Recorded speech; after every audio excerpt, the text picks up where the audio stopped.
Welcome to Kansas Ag Report. I'm Ken Rogers as we wrap up another year and take hope and optimism into 2020. Our guest, Scott Vanderwall, Vice President of the American Farm Bureau Federation. He's a farmer from South Dakota. We'll talk about the challenges he and other farmers had up north this year, plus more. And we'll have features from the Kansas Soybean Commission and Kansas Department of Agriculture, and our weekly updates from the Kansas Livestock Association and Paragon Ag Advisors. Kansas Ag Report brought to you in part by the Kansas Soybean Commission, the Soybean Checkoff, progress powered by Kansas farmers.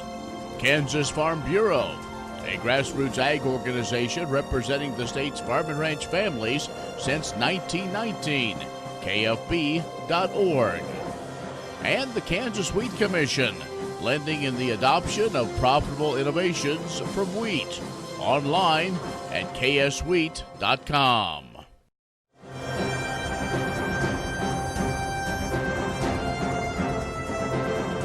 In agriculture news from agview.net, legislation to fund the government adopted by Congress before they left for the holiday break contains many wins for America's farmers and ranchers. Things like disaster aid, increased broadband access, and also many rural communities will benefit this legislation, including $1.5 billion in additional disaster aid, expanding recovery acres to those severely impacted by weather in 2018 and 19, full funding of the Farmer and Rancher Stress Assistance Network at $10 million, helping those struggling to cope with a tough year in agriculture, $550 million in grant funding for the Reconnect program. It'll help expand broadband access to historically underserved communities. Now, this will allow people living in these underserved areas to utilize new technologies to reach their customers, access precision agriculture technology, as well as just to connect to communities worldwide. It'll also retroactive expand the biodiesel tax credit to apply for 2018 and 2019 and extend it now through 2022. It'll bring stability to producers after years of debate in Congress. 10 biodiesel plants have halted production since the $1 per gallon credit expired back in 2017. Also, delaying the requirements for implementation of electronic logging devices, ELDs, on those livestock haulers through September 30th of the new year helps safeguard the welfare of livestock during transportation. Well, following that landslide vote to pass the U.S.-Mexico-Canada agreement in the House, the trade deal now heads over to the Senate. A vote's expected early in January, and it could be early in the month even. Senate Finance Chair Chuck Grassley announcing his committee intends to hold a markup on January the 7th. That's based on the expectation that the Senate will have received that legislation from the House of Representatives. Senate leadership expects they could quickly consider and pass the agreement within just a couple of days, but the Senate must start the year with impeachment trials. Then the vote will come near the end of the month if that takes place. Well, we continue to learn a little bit at a time about the U.S.-China Phase 1 trade deal.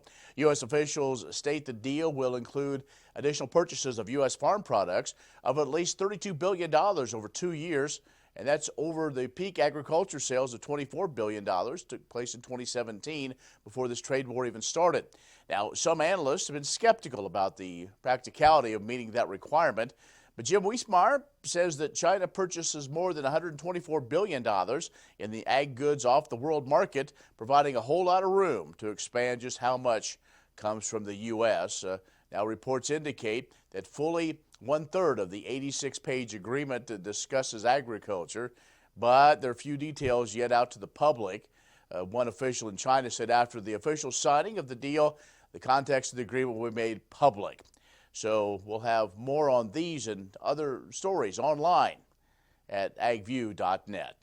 Stay with us. Vice President of the American Farm Bureau joins us when we return. Kansas Ag Report brought to you in part by the Kansas Livestock Association, supporting members' business interests and meeting consumer demands. KLA.org. Oldie Seed Farms, carrying soil-specific seed.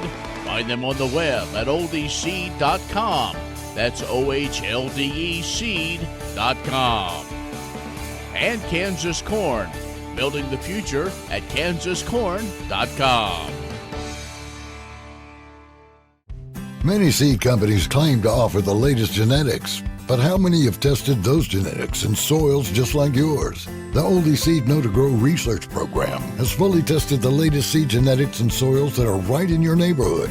The Oldie Seed Know to Grow program can recommend the best performing hybrids from technologies like Enlist, Extend, and Liberty Link that will optimize the yield and profit of every acre on your farm. Contact Oldie Seed today. Kansas Corn reminds you that E15 fuel is the right choice for every kind of driver. For the car enthusiast, E15 has higher octane. For the thrifty driver, E15 is priced lower than regular unleaded. For the nature lover, E15 provides cleaner air. For the shopper who buys local, E15 has more ethanol from our Kansas corn farms. Choose E15 for a higher octane, lower price, cleaner American fuel. Message from the Kansas Corn Commission. Learn more at kscorn.com.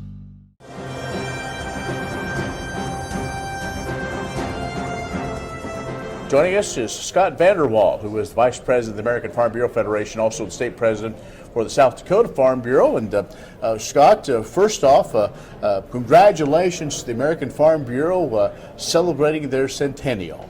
Yeah, thank you very much. What an opportunity, and it's going to be a good time to think back about all the way to 1919 when farmers and ranchers determined and realized that they needed to multiply and amplify their voices together with one big voice. And Farm Bureau has really done that over the years very successfully. And then along with that, we're going to be looking ahead. And when you think about the changes we've had the last 20 or 30, maybe 50 years, and think about where we're going to be in 30 or 50 years, how do we remain relevant? How do we do our best to stand up for agriculture and make sure that we're looking out for the interests as everything changes going forward? And one of those issues is obviously the top of the mind, that is getting USMCA across the finish line. Absolutely. Putting on a full court press on that. We're a little bit fearful if that goes past the first of the year, what could happen there. We get into an election year. It's very tough to get anything like that put through at that time. A little bit of good news a week or so ago, Chairman Peterson was quoted as saying that he believes that Speaker Pelosi's goal is to get USMCA passed by the end of the year, whether it's by the end of November or first part of December. That would be a great Christmas present for American agriculture to have that done. Because once we get that done, we're certain of an agreement with our two neighbors, and then we can go to other countries around the world and with the confidence and the credibility that we've done a deal with our neighbors, and then go to these other countries and say, we want to work with you as well, and we're serious about it. Is that the way the world kind of looks at it because of NAFTA and what most people say has been successful, that with this redo, that if we can come to this agreement, then it may be either easier or maybe better to do a lot of these bilateral agreements that the president's wanting? Yeah, and President Trump has said he likes bilateral agreements better. But I think if we can't get that deal with Canada and Mexico finalized, it does take away our credibility a little bit. And it'd be a feather in President Trump's cap to be able to say he finalized that deal. Now, politically, I think there's some people that don't want to give him that victory and that credibility to go along with that. But we're saying, let's put politics aside. We think we've got the votes to do it, both sides of the aisle. Let's do the right thing and just get a bipartisan vote put together and do it. Okay. Scott Vanderwall, who is the Vice President of the American Farm Bureau Federation, is joining us. Let's take a break. We'll be back with more in just a moment. The Kansas Ag Report brought to you in part by Kansas Grain Sorghum. Growers working together. Learn more at ksgrainsorghum.org. Grass and Grain, online or in the mail, keeping Kansas farmers informed for over 60 years. grassandgrain.com. And agview.net, serving the Beef Belt and Western Corn Belt with reliable and relevant agriculture information. agview.net. What if U.S. soybean meal were more than a commodity? If seed companies and the soybean checkoff built a better variety? That future is here. The time is now. To meet end-user demands, the Soybean Checkoff is investing in the compositional quality of soybeans, including meal. A message from the Kansas Soybean Commission, the Soybean Checkoff. Progress powered by Kansas farmers. Kansas Farm Bureau has served farm families and rural Kansas for more than 100 years, and we're pleased to offer new healthcare coverage choices for Kansans in 2020 through Kansas Farm Bureau Health Plans. No matter what stage of life you're in, we'll have options that fit your lifestyle. Plus, our network of providers is one of the largest available throughout the state of Kansas and beyond. For more information, including the different plans available, or to get a quote, visit kfbhealthplans.com.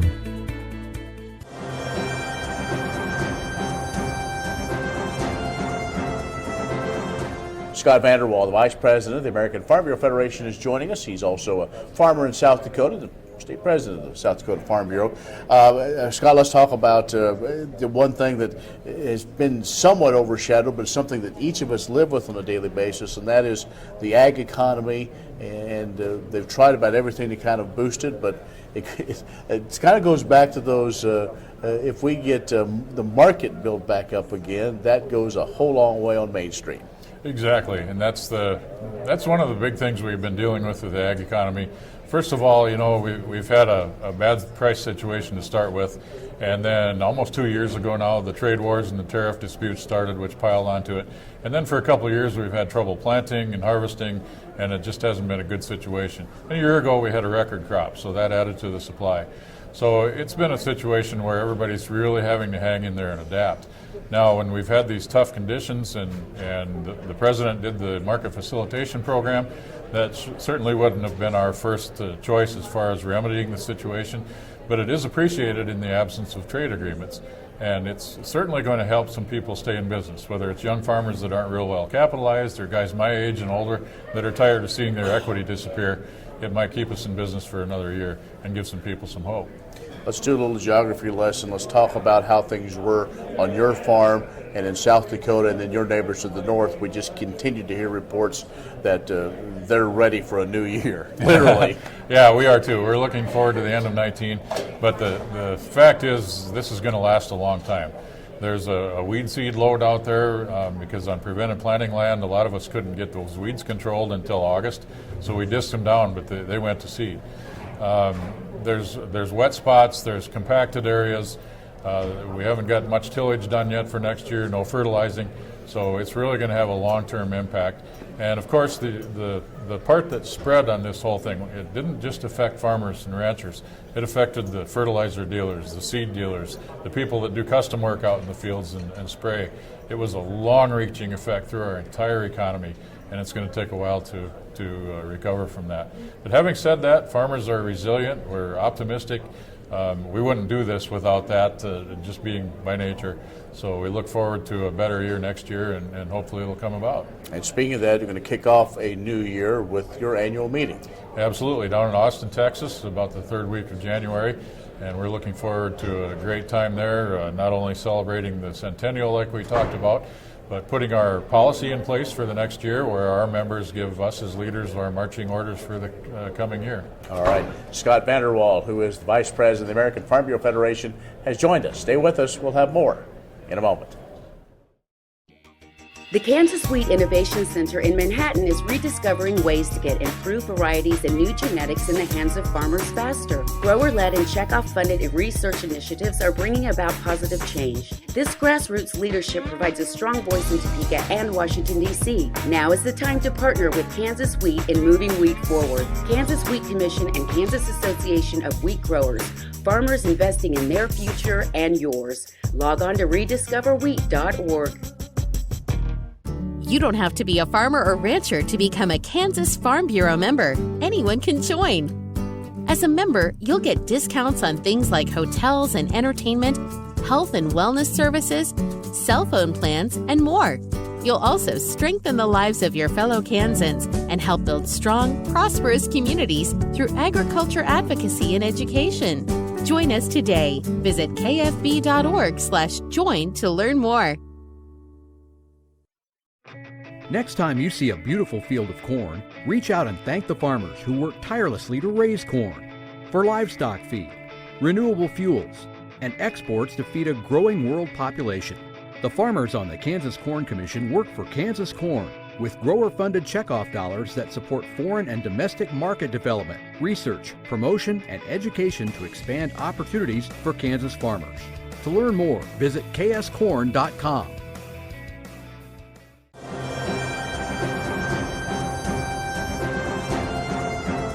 Commodity Classic registration and lodging now are open online. Rooms book quickly, so register as soon as possible. The early bird deadline is January 9.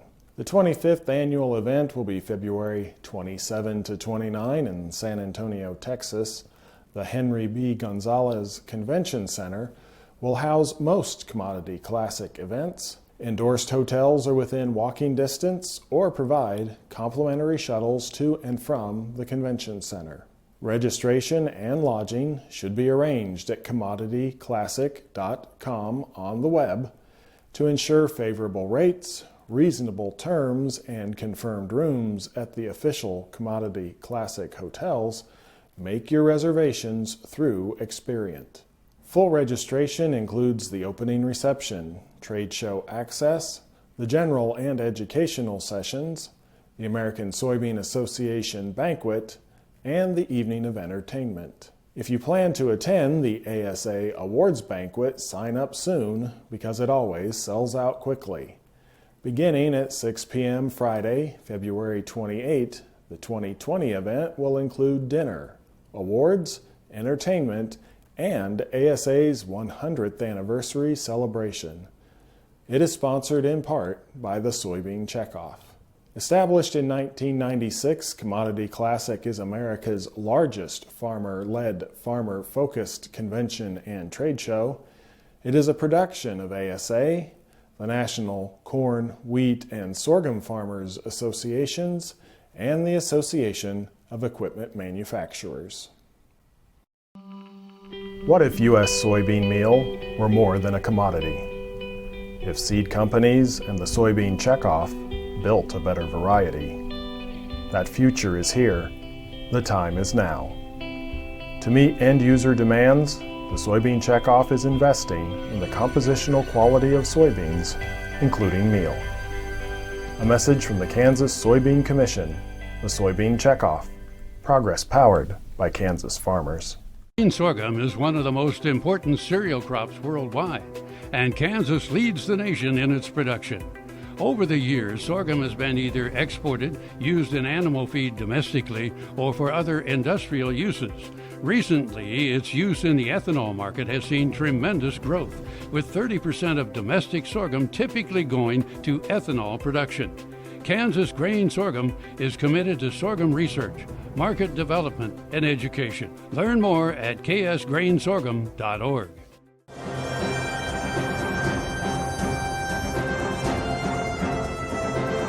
Agriculture producers have faced significant challenges in recent years, resulting in increased focus in mental health issues in the agricultural community. In response, the Kansas Department of Agriculture worked with several Kansas Ag partners to create a new website to promote resources and support to those dealing with ag-related stress. The website can be found at kansasagstress.org. This site serves as a clearinghouse of many resources and services that are currently available to address the challenges that Kansas farmers, ranchers, and their families face in today's ag industry. Recent natural disasters, depressed commodity prices, and other issues weigh heavily on farm families and can take a toll that leads to mental and emotional distress, substance abuse, anxiety, and depression. Visitors to the website will be able to find local and national resources for those issues, as well as support in areas ranging from stress management to financial and legal challenges. KansasAgStress.org features resources and support for every member of the family, from teens to aging adults. Unique resources are also available to assist our farmer veterans who face the issues that come along with farming, along with the additional challenges of being a military veteran. As more tools are developed and become available, this website will be updated and will serve as a hub of current information and resources. Caring for your own health and wellness in this high-stress profession is often overlooked, but it's just as critical as caring for your farm business. Our hope is that this website at kansasagstress.org will be a positive resource for people struggling during difficult times. Together with our partners, the Kansas Department of Agriculture has made it a priority to provide support and assistance to Kansans battling ag-related stress and mental health concerns. The Kansas Wheat Innovation Center in Manhattan is rediscovering ways to get improved varieties and new genetics in the hands of farmers faster. Grower-led and checkoff-funded research initiatives are bringing about positive change. This grassroots leadership provides a strong voice in Topeka and Washington, D.C. Now is the time to partner with Kansas Wheat in moving wheat forward. Kansas Wheat Commission and Kansas Association of Wheat Growers. Farmers investing in their future and yours. Log on to rediscoverwheat.org. Kansans have a new choice for Medicare Supplement insurance plans. With Medicare Supplement insurance plans from Kansas Farm Bureau, you have access to 4 levels of coverage, affordable rates, and service from an organization that's served Kansans for more than 100 years. For more information on Kansas Farm Bureau Medicare Supplement plans, including rates and to apply, visit kfbhealthplans.com.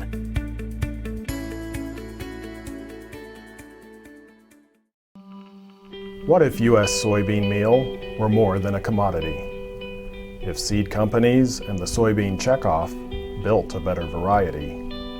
That future is here. The time is now. To meet end-user demands, the soybean checkoff is investing in the compositional quality of soybeans, including meal.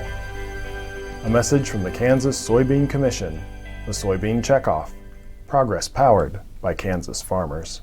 Agriculture information on your computer or mobile device. News and views on grains, livestock, policy, and opinions from newsmakers can be found by liking AgView on Facebook, and on Twitter, follow AgView News. A reliable and relevant source, agview.net.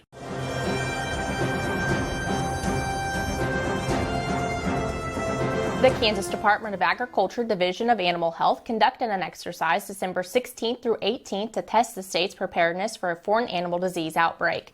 Kansas Livestock Association staff joined the Division of Animal Health and other state agencies, federal and local government officials, and a number of other industry organizations in the functional exercise that involved a simulated foot and mouth disease outbreak in Kansas. Department of Agriculture headquarters in Manhattan served as the incident command post for the exercise, with several Kansas counties activating emergency operation centers as well. The exercise involves scenarios requiring decisions about the permitted movement of animals and depopulation of livestock to stop the spread of highly contagious foot and mouth disease. The current U.S. vaccine bank contains only enough vaccine for a small confined foot and mouth disease outbreak. Preparation for a ready-to-administer vaccine currently would take weeks. Kansas leads the nation in foreign animal disease planning and training. Responding to a foot and mouth disease outbreak will require strong cooperation between government and private industry to stop the spread of the disease and return to normal business in the livestock industry as quick as possible. Kansas Corn reminds you that E15 fuel is the right choice for every kind of driver. For the car enthusiast, E15 has higher octane. For the thrifty driver, E15 is priced lower than regular unleaded. For the nature lover, E15 provides cleaner air. For the shopper who buys local, E15 has more ethanol from our Kansas corn farms. Choose E15 for a higher octane, lower price, cleaner American fuel. Message from the Kansas Corn Commission. Learn more at kscorn.com. Many seed companies claim to offer the latest genetics, but how many have tested those genetics in soils just like yours? The Oldie Seed Know to Grow research program has fully tested the latest seed genetics in soils that are right in your neighborhood. The Oldie Seed Know to Grow program can recommend the best performing hybrids from technologies like Enlist, Extend, and Liberty Link that will optimize the yield and profit of every acre on your farm. Contact Oldie Seed today. Grain sorghum is one of the most important cereal crops worldwide, and Kansas leads the nation in its production. Over the years, sorghum has been either exported, used in animal feed domestically, or for other industrial uses. Recently, its use in the ethanol market has seen tremendous growth, with 30% of domestic sorghum typically going to ethanol production. Kansas Grain Sorghum is committed to sorghum research, market development, and education. Learn more at ksgrainsorghum.org. Agriculture information on your computer or mobile device. News and views on grains, livestock, policy, and opinions from newsmakers can be found by liking AgView on Facebook, and on Twitter, follow AgView News. A reliable and relevant source, agview.net.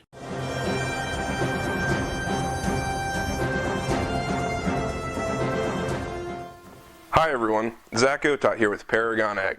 The ag markets have been in the holiday spirit for the past few weeks as we have seen rallies across the grains. News regarding a Phase 1 deal with China being reached and the USMCA agreement finally being put into action pushed us higher. At this point, we need to continually see positive headlines in order to feed the bull market. If we can back into these trade headlines with improved export sales, we could see positivity remain. All eyes for the next few days will be on the USDA's harvested acreage report, which is set to come out January 10th. This will be the day the USDA takes the first swing at estimating just how much we raised this past fall. Every year this report is significant, but I think we can all agree that after a year like we saw, this year's report will have more hype around it. If we see reduced production on both beans and corn, and that's one big if, tie that back to the positive trade news, we could see a firework or two.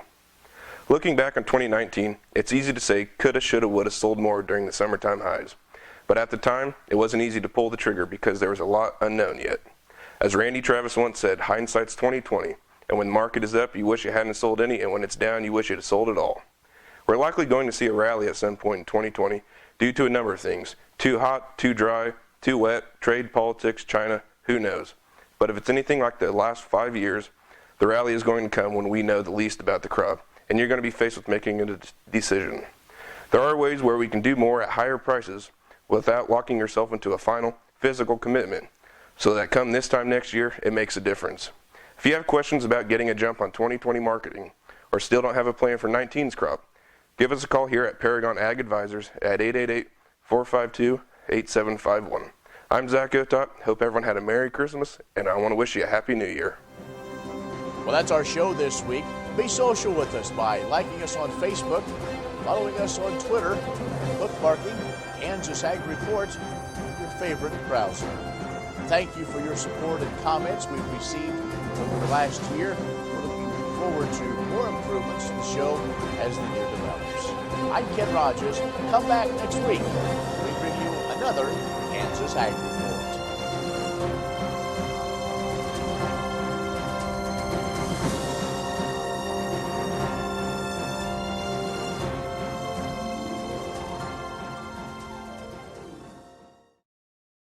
Agriculture information on your computer or mobile device. News and views on grains, livestock, policy, and opinions from newsmakers can be found by liking AgView on Facebook, and on Twitter, follow AgView News, a reliable and relevant source. AgView.net.